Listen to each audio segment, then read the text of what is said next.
गावखेड्यामध्ये ग्रामीण भागात कोणत्याही प्रकारचं आपत्ती किंवा नैसर्गिक संकट उद्भवल्यानंतर सर्वात पहिली मदत करणारी यंत्रणा म्हणजे ग्राम सुरक्षा यंत्रणा।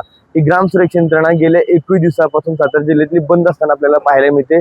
30 जून पासून ही जी यंत्रणा आहे ती सध्या ठप्प झालेली पाहायला मिळते।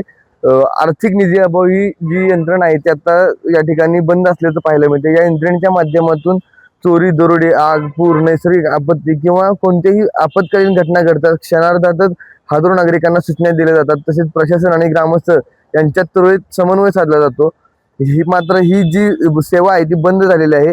1236 ग्रामपंचायतींमधील ही नागरिक सुविधापासून वंचित असल्याचं पाहायला मिळते। आतापर्यंत या यंत्रणेचा 18 लाखपेक्षा जास्त नागरिकांनी वापर केला असून 9,85,000हून अधिक नागरिक या सेवेशी जोडले गेले आहेत। सध्या या सातारा जिल्ह्यात पश्चिम भागामध्ये मोठ्या प्रमाणात मुसळधार पाऊस जो डोंगर रांगामध्ये बरसताना पाहायला मिळतोय, मात्र पूर्व भागामध्ये मोठं दुष्काळाचं संकट उद्भवताना देखील पाहायला मिळते। त्याच्यामुळं या ठिकाणच्या नागरिकांच्या सुरक्षिततेबद्दल मोठ्या प्रमाणात चिंता व्यक्त करताना आपल्याला पाहायला मिळतात।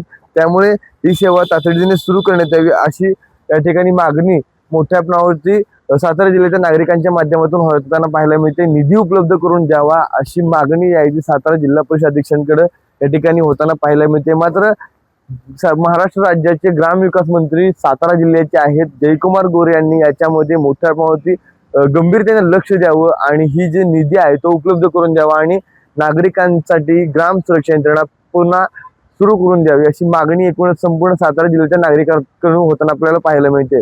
Omkar Sonawane, news uncut, Satara.